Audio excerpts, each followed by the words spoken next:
Et on commence avec le top 15 de l'année 2021. Alors, encore une fois, comme l'année dernière, je vais pas faire de mention honorable pour le top 15 de l'année 2021. Et je pense que je vais de toute façon ne plus faire de mention honorable. Tout simplement parce que je me suis rendu compte au fur et à mesure que c'était pas vraiment utile en fait. Autant c'était limite je faisais un top 20 et c'était tout quoi. C'était et en fait ça n'apportait absolument rien. Donc voilà, je vais juste faire top, flop, pur. On commence tout de suite.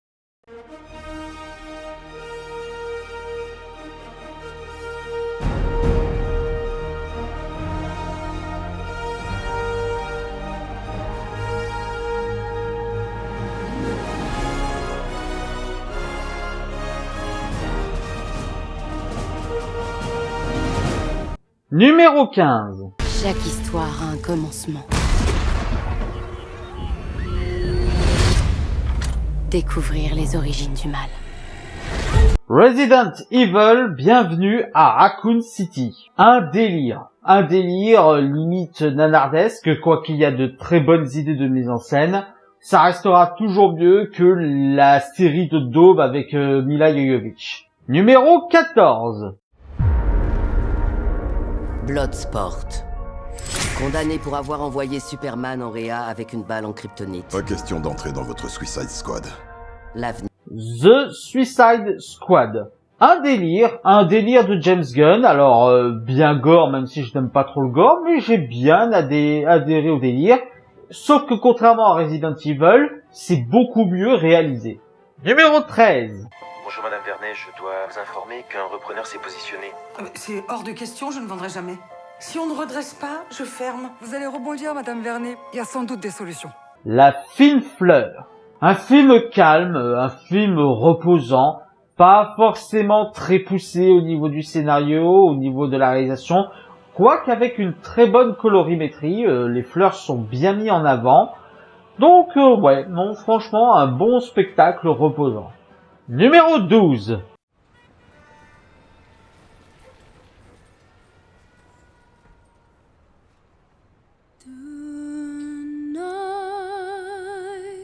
West Side Story.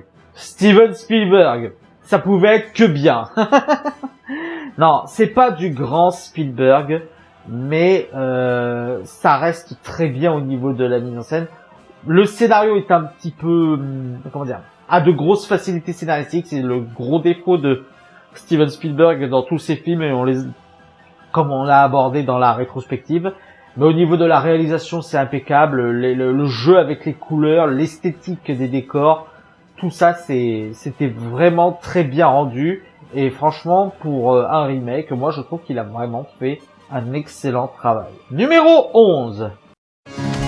Il y a très longtemps, cette chandelle a offert un miracle à notre famille.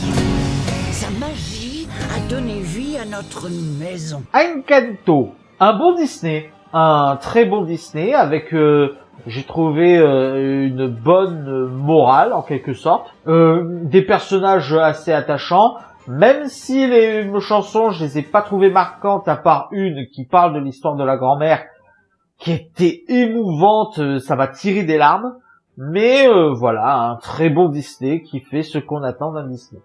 Numéro 10.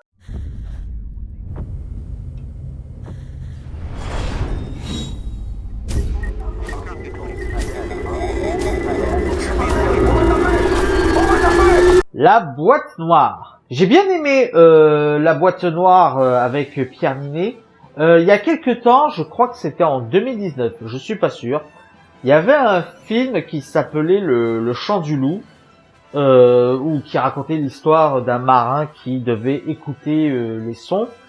Et en fait, le film La boîte noire m'a fait beaucoup penser au Chant du loup parce que pareil, il y a tout un travail sur le son, il y a tout un travail sur le fait qu'il faut analyser les bruits.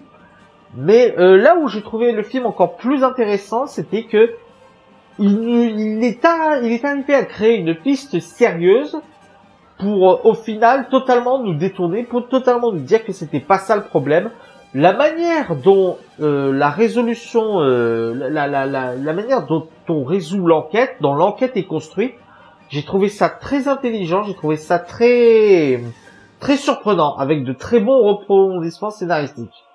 Donc franchement, un thriller à la française que je vous recommande chaudement, La Boîte Noire. Numéro 9. Les habitants des quartiers, ils ont même plus l'espoir qu'on vienne les aider, c'est fini. Arrête-toi! Arrête-toi! Arrête-toi, discute! Individu en fuite! Tu serais qui, toi? Tu serais pas ton insigne? Tu serais quoi? Tu serais rien? Bac Nord. Et encore un film français. Faut dire que le cinéma de genre français a été particulièrement productif cette année. Pas toujours pour le mieux, comme on le verra malheureusement. Mais pour le coup, Bac Nord fait partie des très bons films français de cette année, qui représentent bien Marseille. Alors le film a fait une énorme polémique parce qu'on à cause de d'un journaliste irlandais à la con. Oui, je suis respectueux parce que le mec il est irlandais, il dit ah oui, j'ai vu le film, je me suis dit je vais voter pour Marine Le Pen. T'es irlandais. Qu'est-ce que tu viens de te mêler de la politique française? Qu'est-ce que tu viens de te mêler de la vie des Français? Ferme ta gueule. Si tu veux parler de politique, va parler de politique irlandaise. Voilà, donc ouais, franchement, je trouve que ça a été un con sur ce coup-là, le journaliste. Mais j'ai trouvé que le film était très bien, qu'il représentait très bien les quartiers nord de Marseille. Et pour y avoir vécu, alors, la situation qu'on nous présente est exceptionnelle, parce qu'on est en 2012, parce que c'est à ce moment-là que ça atteint le pic de violence. Mais il y a plusieurs choses quand même que j'ai reconnues comme étant des pratiques de quartier nord de Marseille. J'ai travaillé dans les quartiers nord, j'ai étudié dans les quartiers nord, je sais à peu près à quoi ça ressemble. Donc voilà. Et au passage, je trouvais ça original, je trouve ça original parce que à chaque fois qu'on parle de films sur les banlieues, à chaque fois on montre les policiers comme étant des connards, on montre les policiers comme étant des gars violents, incompétents et tout. Et j'ai trouvé ça rafraîchissant et original que l'on se mette du côté des policiers, pour une fois. Qu'on montre leur quotidien, qu'on montre à quelle pression ils sont soumis, le non-soutien de la part de leurs dirigeants. Aussi cette politique des quotas, comme quoi si tu arrêtes un petit dealer des quartiers ou un grand trafiquant, ça fait le même score sur le quota. Non, franchement, pour le coup, le point de vue policier, certes, c'est politique, certes, ça montre, mais on a tellement l'habitude de montrer les policiers comme étant des connards que pour une fois, un film ose les traiter comme des êtres humains. Et pas comme des super-héros, parce qu'on montre qu'ils font des conneries, on montre qu'ils ont des tempéraments parfois très violents, mais on montre ce qu'ils subissent. Et ça, c'est plutôt à dire dans un film qui parle des violences policières, qui parle d'un truc comme La Bac Nord. Numéro 8.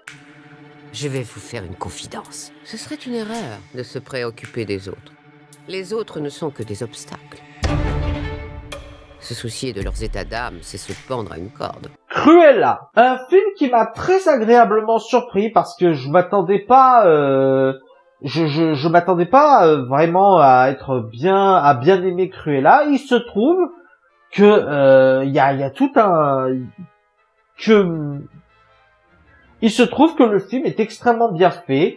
Le concept de la mode est très bien repris. Je crois que je commence à avoir un faible pour Emma Stone. Voilà. Je vous l'avoue, je commence à avoir un faible pour Emma Stone. Donc ça a peut-être un peu forcément jugement, mais j'ai trouvé malgré tout qu'au niveau esthétique, le film, mais savait bien mettre en avant les robes, savait bien mettre en avant les costumes, savait bien mettre en avant le côté artistique de la création. Le côté vengeance de Cruella n'est pas inintéressant. Ceci dit, alors, on va dire les choses, Cruella n'est pas une méchante. Je veux dire, c'est mieux amené que le nom de Maléfique, d'accord? Mais, qu'on soit clair, le Cruella n'est pas une méchante, et ça c'est vraiment regrettable qu'il soit pas allé jusqu'au bout des choses. Ne serait-ce qu'avec les Dalmatiens. Depuis quand Cruella peut être gentille avec des Dalmatiens? C'est totalement à l'encontre du personnage. Non. Ah, mis à part ça, j'ai trouvé que le film était très, très bien réalisé. pas forcément profond, mais qui fait le travail qu'on lui demande de faire. Numéro 7. Gaston, t'es sur le coup là? Ouh, elle-même.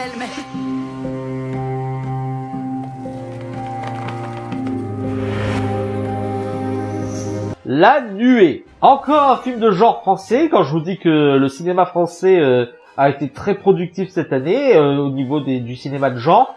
Et pour le coup, La Nuée, c'est un excellent film.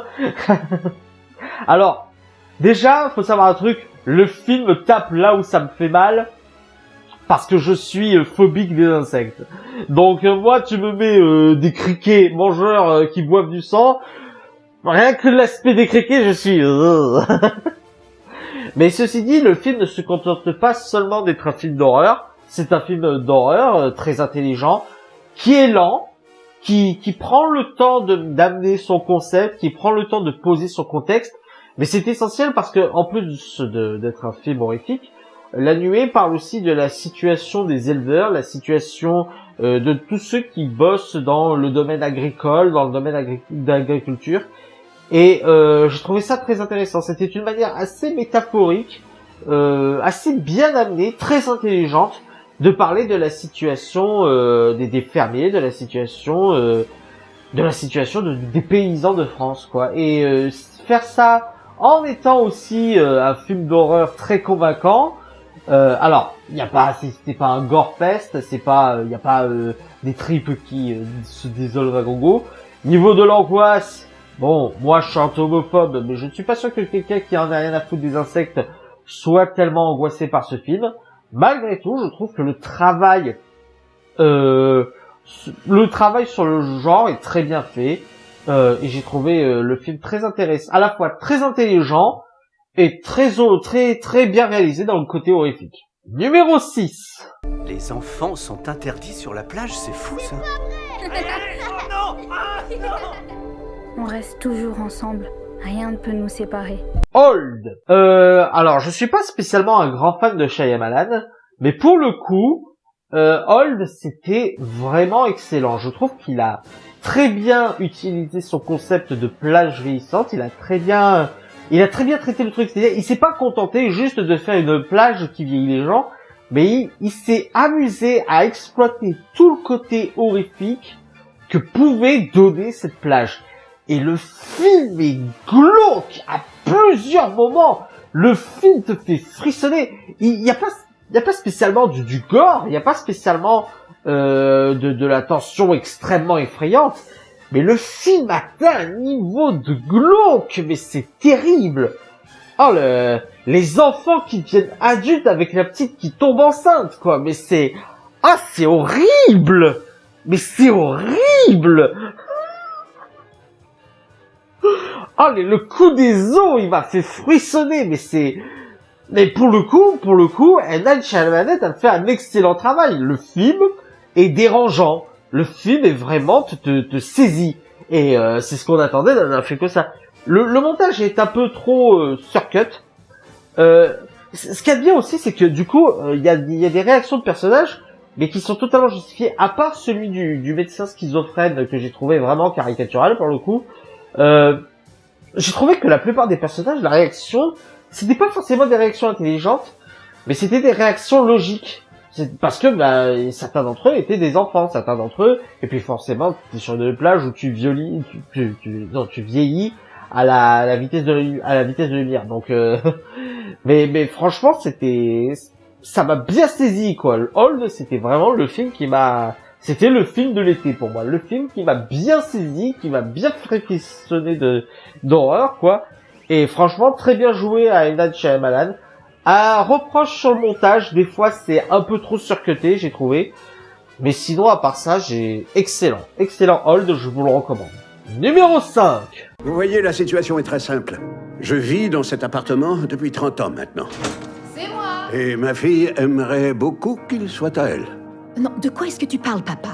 The Father. Alors, je suis très sensible à tout ce qui touche maladie de vieillesse depuis quelque temps. C'est vraiment un sujet qui me prend très facilement.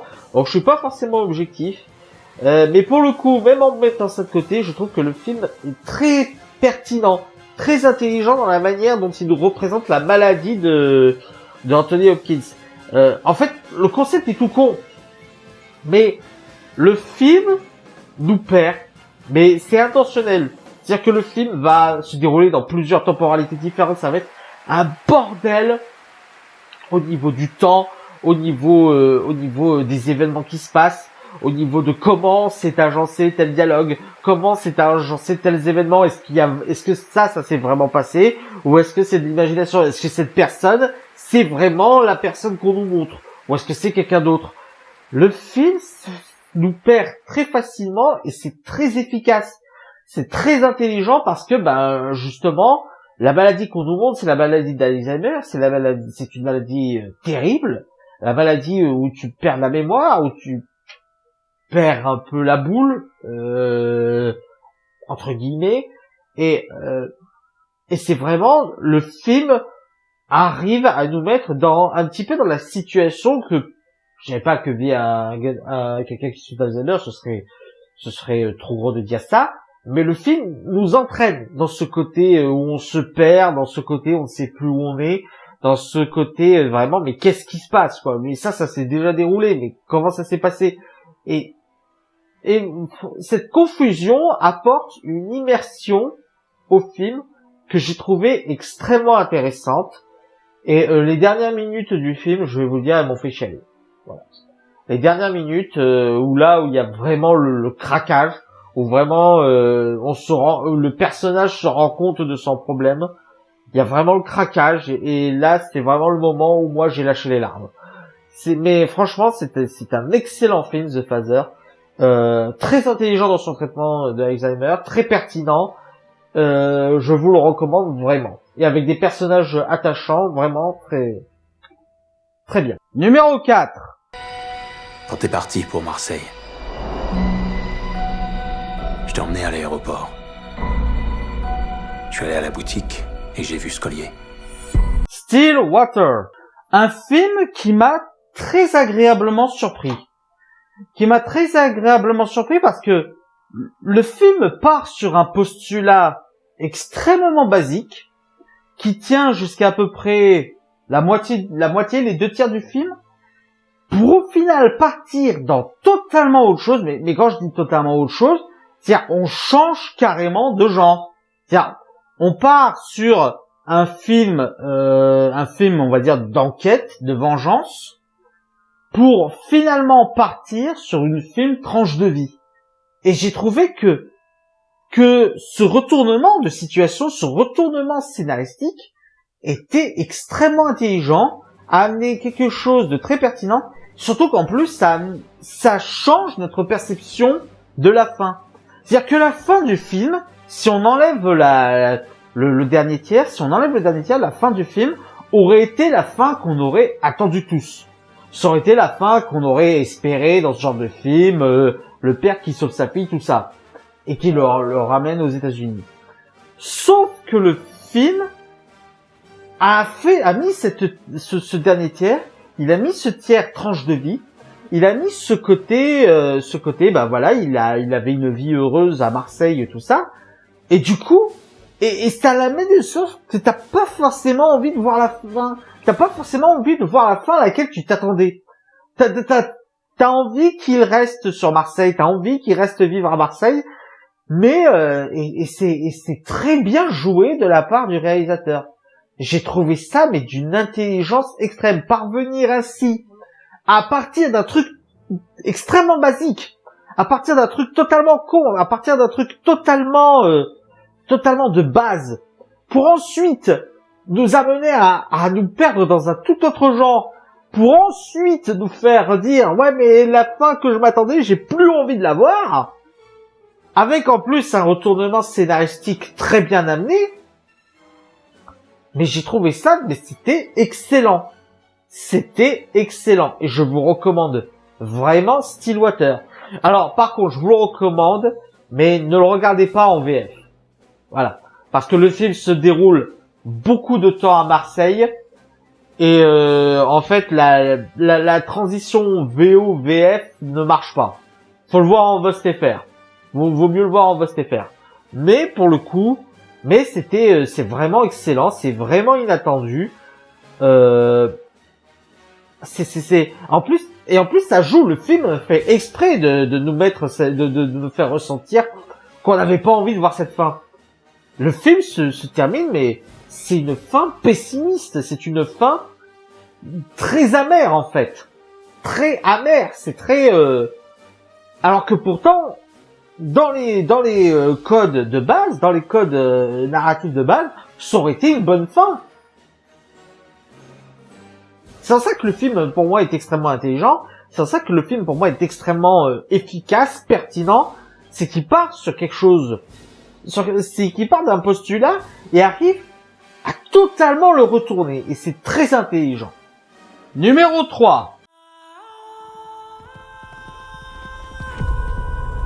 Il y a 5 ans, Thanos a fait disparaître la moitié de la population de l'univers. Mais les habitants de cette planète sont parvenus à ramener tout le monde d'un simple claquement de doigts. Les Éternels, meilleur Marvel depuis Infinity War. Tout simplement.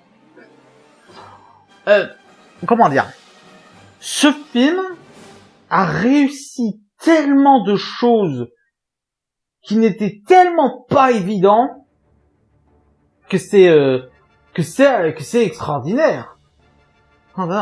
Et franchement, ça m'énerve que ce film se fasse défoncer parce que, très honnêtement, c'est excellent. Alors, le film n'a pas autant de scènes d'action qu'un Marvel, qu'un autre Marvel, mais pour le coup, bah c'est pas un souci en fait, parce que déjà, les scènes d'action, il y en a, elles sont très bien faites, les pouvoirs des Éternels sont très bien utilisés, mais surtout, il faut voir le tour de force de Chloé Zhao, la réalisatrice. Mais bordel, elle est parvenue, déjà, le premier tour de force, qui est à noter, c'est parvenir à prendre une dizaine de personnages et à les rendre tous attachants. Mais c'est dingue! Mais c'est dingue ce genre de tour de force! Mais vous vous rendez compte? Justice League n'avait pas réussi! Il y a des tonnes, c'est vraiment le genre de film de groupe, et en fait les films de groupe en général tu t'attends à ce qu'il y ait des personnages qui soient beaucoup plus mis en avant que d'autres, et là pour le coup Chloé Zhao, je crois, je sais pas si c'est la première, sans doute pas, mais c'est l'une des rares qui est parvenue à prendre 10 personnages et à faire en sorte qu'ils soient tous attachants, qu'ils aient tous leurs objectifs, qu'ils aient tous leurs défauts, leurs qualités, qu'ils aient tous leurs problèmes, qu'ils aient tous leurs aspirations. Certains sont antagonistes, d'autres sont protagonistes, et tous sont attachants, tous sont compréhensibles. Et c'est vraiment un exploit à ce niveau-là. Mais je suis impressionné. Autre tour de force également, c'est le tour de force de la thématique sur le... En fait, non, j'en reviens sur les personnages, mais en fait, même ceux qui ne sont pas vraiment mis en avant, même eux sont intéressants. Je prends par exemple le créateur, en fait, c'est pas un personnage spécialement maléfique, c'est pas un personnage destructeur, c'est un personnage qui raisonne, mais de manière totalement pragmatique. C'est un personnage qui raisonne en mode, en faisant ça, je crée d'autres vies, donc je sacrifie des milliards de vies pour en créer encore plus. C'est très intelligent. C'est extrêmement intelligent. Et tu peux remettre en cause ses méthodes, tu peux remettre en cause le fait que ce qu'il fait n'est pas bien. Tu ne peux pas dire que ce personnage a de mauvaises intentions. Et c'est excellent. C'est excellent. Et même, le chef, je crois que c'est les déviants, le chef des monstres, même le chef des monstres est pertinent. Parce que le chef des monstres, c'est quoi? C'est une création comme les autres éternels, sauf que lui, c'est une création qu'on n'autorise pas de vivre. Et qui veut que son espèce survive. Qui veut que son espèce vive. Non, franchement. Et elle est arrivée à faire un récit où tout est cohérent, tout est bon, tout est tout est pertinent à donner un traitement intéressant de chacun des personnages qui apparaissent dans son film. Et il y a aussi le traitement des thématiques. Les interactions entre les personnages sont déjà très bonnes. On a vraiment l'impression de voir une famille interagir. Mais il y a aussi une thématique très intéressante qui parle du rapport de l'homme avec les dieux. Ce que voulait faire Zack Snyder avec le DCCU. On a vu où ça arrivait. Et elle, je trouve que c'est bien fait. C'est bien fait. Pourquoi? Parce que les dieux sont aussi traités comme des humains. En fait, il y a vraiment un rapport entre les humains, les dieux, et chacun des personnages a une conception différente parce que elle est dans des conditions différentes. Il y a un personnage qui m'a fait penser à un personnage d'entretien avec un vampire. Je sais plus comment elle s'appelle, l'adolescente. Mais son dilemme à elle était très proche du personnage de la petite fille d'entretien avec un vampire. Et c'était excellent à voir. C'est excellent comme traitement. Tous les personnages ont un rapport très différent avec les hommes, très différent, et je pense que c'est pour ça, je crois que c'est Icarus qui a des pouvoirs extrêmement proches de ceux de Superman, mais c'est pertinent parce que c'est le personnage que l'on voit comme le super-héros ultime, mais en fait il incarne un faux espoir. Il incarne un faux espoir, et ça n'en fait pas un personnage maléfique. Ça fait un personnage qui croit jusqu'au bout, qui est jusqu'au boutiste dans ses convictions. À la base, il veut le bien, mais il veut tellement le bien, il croit tellement que les méthodes de son créateur sont bonnes, que il va lui-même aller à fond dans les méthodes de son créateur. Ça en fait pas un personnage maléfique, mais c'est excellent. Mais en fait, tous les traitements sont extrêmement pertinents et bien abordés dans ce film. Il y a juste un truc que je n'ai pas aimé dans le film, c'est la justification avec les autres films du MCU. Genre, pourquoi ils sont pas intervenus au moment où Thanos a fait le... Voilà, ça, tu sens vraiment l'excuse bidon qui est arrivée. Mais à part ça, le film est parvenu à être extrêmement intelligent, extrêmement pertinent dans ses traitements, extrêmement efficace dans ses traitements, et même s'il a moins de scènes d'action qu'à Marvel, les scènes d'action sont très bonnes, et les pouvoirs des personnages sont très bien utilisés. Non, franchement, je comprends pas pourquoi ce film a reçu de très mauvaises critiques par le public américain. Je crois que dans le reste du monde, il a reçu un meilleur accueil. Mais moi, personnellement, je vous recommande vraiment Les Éternels. Numéro 2. C'est ça. Les stigmates. Jésus-Christ a choisi notre bienheureuse sœur. Santa Benedetta. Benedetta. Vous me trouvez trop prompt à croire à ce miracle? Je pense que vous n'y croyez pas du tout. Benedetta. Alors, Benedetta, c'est un film qu'on a beaucoup comparé avec Titan de Paul Verhoeven, dont on parlera dans le flop. Et je trouve que, franchement, les gens qui ont préféré Titan à Benedetta, je vous comprends pas. Benedetta est tellement intelligent dans son traitement. Alors, il y a eu toutes ces conneries autour du... c'est un regard masculin, Paul Verhoeven fait du male gaze. Putain, mais fermez-la. Alors oui, il y a des scènes de nu. Oui, il y a des scènes de sexe. Alors, certaines manquaient de pertinence peut-être. Mais, oui, il y a des scènes de nu, il y a des scènes de sexe. Mais il y a aucunement un côté érotisant. Il y a des scènes de sexe qui se veulent érotiques, mais il faut voir la mise en scène à côté.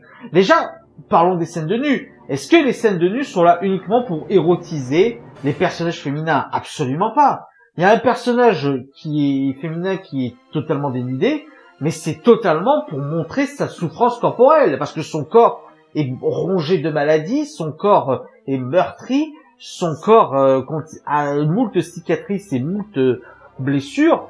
Donc c'est vraiment c'est pas du tout érotique la façon dont c'est montré, c'est vraiment un côté très douloureux de voir ce corps féminin meurtri. Et dans le côté des scènes de sexe, il y a des scènes de sexe qui sont érotiques, oui, oui, mais excusez-moi, qui sont très proches de scènes de sexe, on va dire réalistes. Il y a peut-être des choses qui se font un peu trop, qui sont peut-être un peu too much, peut-être. Mais franchement, rien de forcément putassier, rien d'abusif, rien qui ne vaille le fait qu'on dise que le film en fait trop, que le film est pornographique. Absolument pas. Absolument pas. Il y a même une scène de sexe, en fait, il y a un énorme jeu de travail sur les lumières dans Benedetta. Et je me souviens de 2 scènes en particulier, une scène où je me souviens plus de l'amante de Benedetta dans le film, j'ai une très mauvaise mémoire des noms, ça me fait chier à ce niveau-là. L'amante, la maîtresse de Benedetta, dans une de scènes, elle est vraiment montrée, elle est éclairée de façon salvatrice. C'est-à-dire que on la met en lumière de sorte à ce que on montre que ce personnage est salvateur pour le personnage de Benedetta. Et ensuite, il y a une autre scène dans la lumière, où une scène de sexe entre Benedetta et elle, et la lumière est teintée de rouge, montrant que là, la scène de sexe qu'elles sont en train de faire, la partie de jambes qu'elles sont en train de faire, là, pour le coup, ça va les foutre dans la merde. C'est très symbolique, et c'est très pertinent, c'est très intelligent à ce niveau-là. Et il y a un truc aussi avec Benedetta, c'est que l'histoire et les personnages sont extrêmement intéressants parce que finalement, il n'y a pas... Le film est beaucoup plus ambigu, c'est ça. Il est beaucoup plus ambigu que ce que l'on puisse croire.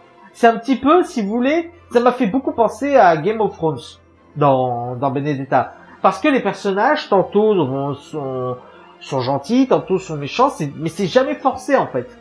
C'est toujours en fait, on a vraiment un traitement intelligent des personnages.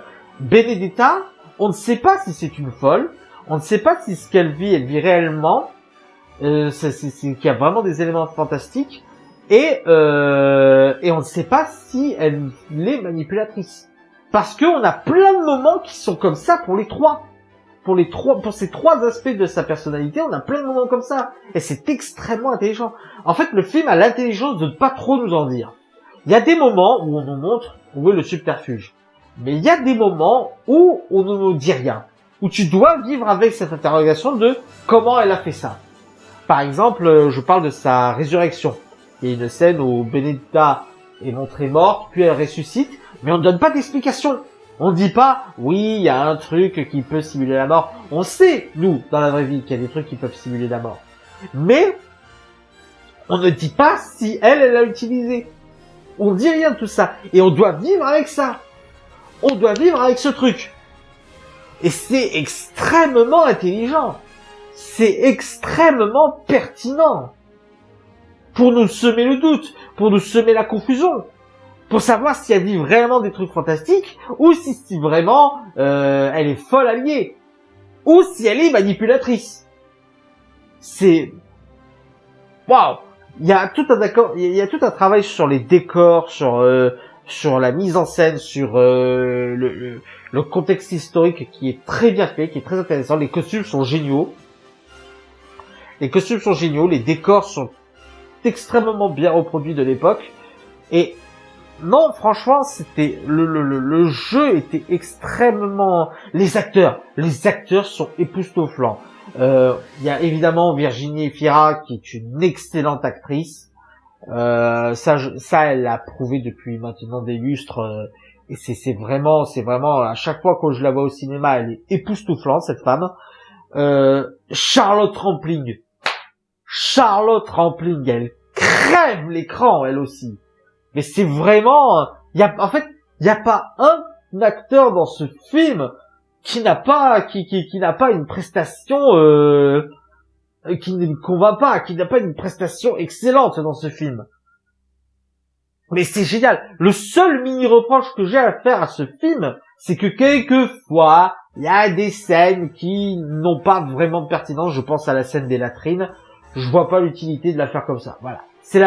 Mais il y a quelques scènes comme ça, il y a 2-3 scènes où tu te dis t'abuses un peu, Dédé, t'abuses un peu. Mais franchement, à part ça, ce film, mais il est excellent dans son traitement, il est excellent dans la mise en place de la relation lesbienne. Ça, on en parlera dans Titane, mais la mise en place de la relation entre Benedetta et sa maîtresse, où cela commence par une espèce de jeu de chat et la souris, où il y a un côté punition, où il y a ce côté où finalement on se lâche, où finalement on se trahit, mais la relation est vraiment extrêmement bien travaillée. C'est génial. Il y a même un côté qui frôle et où on est même totalement dans la violence conjugale. Mais c'est génial. Enfin voilà, je vous recommande vraiment Benedetta. C'est vraiment un excellent film qui a subi une comparaison abusive et pour moi c'est le film à voir si vous voulez voir un très bon traitement féministe et un très bon traitement de relations lesbiennes. Et le numéro 1 du top 15 de l'année 2021 est... Promis de ne pas contacter Sonia. Et puis aujourd'hui, j'ai craqué. Ça fait 1h11 qu'elle a lu mon message et qu'elle a toujours pas répondu. Pour ne rien arranger, je suis coincé à un repas familial où la conversation tourne actuellement autour... Choisis le chauffage au sol. Oh, dis donc. Le discours. Comme quoi, parfois, un concept simple fait faire des choses extrêmement belles. Parce que c'est ça, hein, le discours. Ça part pas sur un truc très profond, ça part pas sur un truc très prenant en termes d'histoire. Le plot de base, c'est juste un mec en situation amoureuse difficile qui se retrouve dans une situation où il doit faire un discours de mariage. Ça me fait marrer parce que le coup du discours, je l'ai fait cette année. Le coup de faire un discours pour un mariage, je l'ai fait cette année. Mais voilà, non, j'ai trouvé ce film très poétique, très charmant, très mignon. Le couple principal est adorable au possible. On sent que ces deux personnages, ça permet aussi d'introduire un petit peu les délires du personnage, parce que ces deux personnages qui sont un peu immatures dans leur tête, c'est des personnages qui vivent un peu en dehors du monde.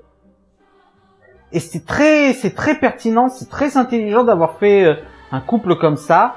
Le duo d'acteurs, il y a une alchimie mais tellement géniale entre ces deux acteurs. Et en fait, tout le long du film, c'est un petit peu le personnage principal qui nous parle, mais ça n'empêche pas qu'il y ait il y a 3 tonnes de bruit de quatrième mur, hein. Le quatrième mur, il n'existe pas dans ce film. mais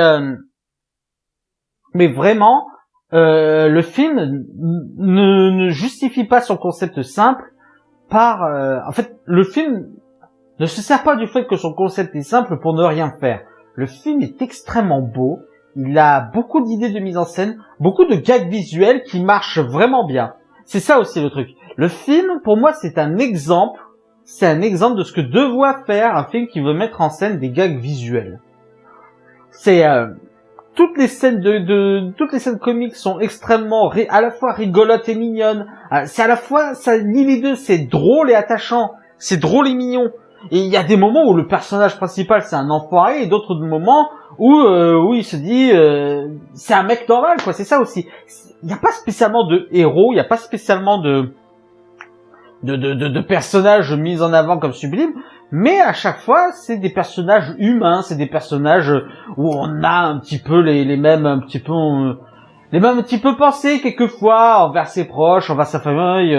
On a quelquefois des remontrances, on a quelquefois des reproches à faire, mais au final on aime quand même ces personnes pour plein d'autres raisons, et le film met ça admirablement bien en scène, à la fois de manière comique, de manière simple mais toujours touchante, toujours proche de l'humain, toujours très identifiable. Les personnages sont très identifiables, on s'identifie facilement à n'importe quelle situation.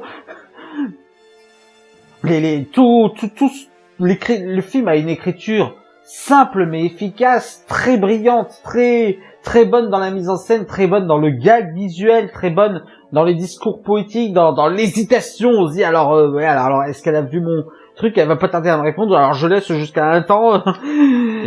Mais pareil, on aurait tous ce genre de réaction, tu sais, ce genre de réaction où t'es totalement dans un truc et où un personnage vient te parler d'autre chose et toi tu dis mais j'en ai rien à foutre, tu vois pas que j'ai une détresse là.